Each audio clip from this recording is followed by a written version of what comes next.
Media plus foundation کے زیر اہتمام ڈاکٹر سید تقی عابدی کی تصنیف باقیات اقبال کی رسم زراعی تقریب اور خصوصی لیکچر بعنوان باقیات اقبال کی اہمیت و افادیت کا انعقاد میڈیا پلس آڈیٹوریم میں عمل میں آیا۔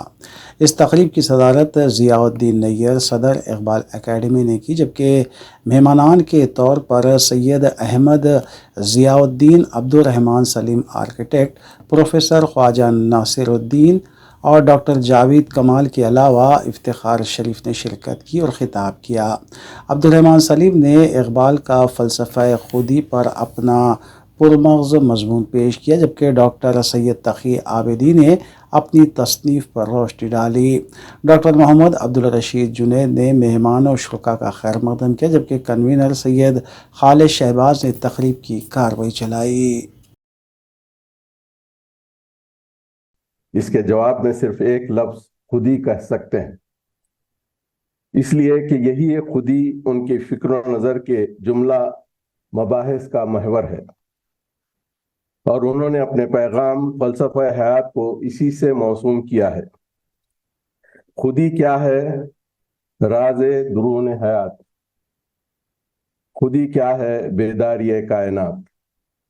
علامہ اقبال نے ایک ایسے وقت جبکہ مایوسی و ناامیدی مسلمانوں کا مقدر بن چکی تھی، 3 سال تک گوشہ نشین رہے اور ایک مفکر اور فلاسفر کی حیثیت سے انہوں نے مسلمانوں کی حالت زار پر غور و فکر و تدبر کیا، اور 1910 عیسوی میں مثنوی اسرار خودی قلم بند کرنا شروع کی۔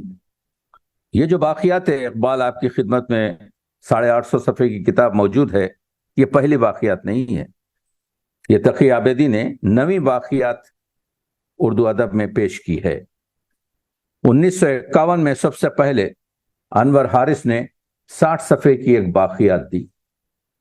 اس کے بعد معینی صاحب کی باقیات آئی، اس کے بعد بشیر تونسوی صاحب کی باقیات آئی، اس کے بعد آپ جانتے ہیں کہ نوادرات اقبال شکیل آزاد کی باقیات آئی، رسول مہر صاحب کی سرود رفتہ آئی، فقیر صاحب کی آپ کے باقیات آئی، گیان چند صاحب کی ابتدائی کلام اقبال آئی، اور سب سے عمدہ کام آج سے 28 سال پہلے معاملات میں جو اپنی غزلوں میں پیش کرے ہیں، وہ اسی انداز سے آپ ان کی جو اسٹیٹس ہے اس کو آپ اندازہ لگا سکتے ہیں، اور ماشاءاللہ سے تقی صاحب اس بارے میں تقریباً سب ڈیٹیل بتا چکے ہیں۔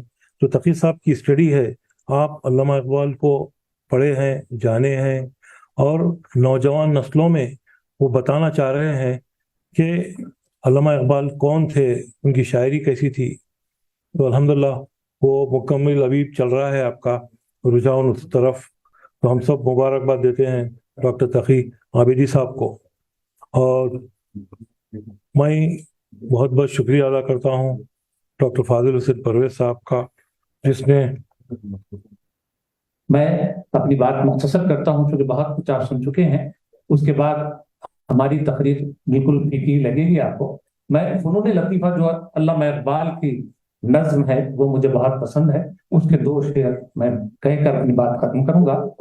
وہ کہتے ہیں: اے اہل نظر ذوق نظر خوب ہے، لیکن جو شے کی حقیقت کو نہ دیکھے وہ نظر کیا۔ یہی ایک شاعر اور ادیب کرتا ہے۔ شاعر کی نوا ہو کہ مغنی کا نفس ہو، جس سے چمن افسردہ ہو وہ باد سحر کیا۔ اور آخری شعر دیکھیے ہماری امت کے لیے، ہماری ملت کے لیے، انہوں نے کہا ہے کہ بے معجزہ دنیا میں ابھرتی نہیں قومیں، بے معجزہ دنیا میں ابھرتی نہیں قومیں، جو ضرب کلیمی نہیں رکھتا وہ ہنر کیا۔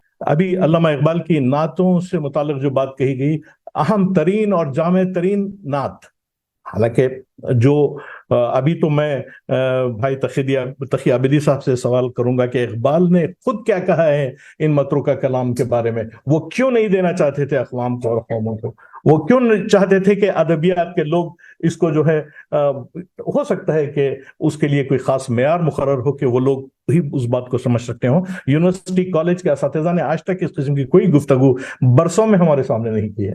حالانکہ میں ایک معاشیات کا طالب علم ہوں، اردو ادب تو ان اپنے چھوٹے چھوٹے استادوں سے سیکھا ہے کافی. آپ دیکھیے کہ نعت کے معاملے میں جب چلی ہے لے کے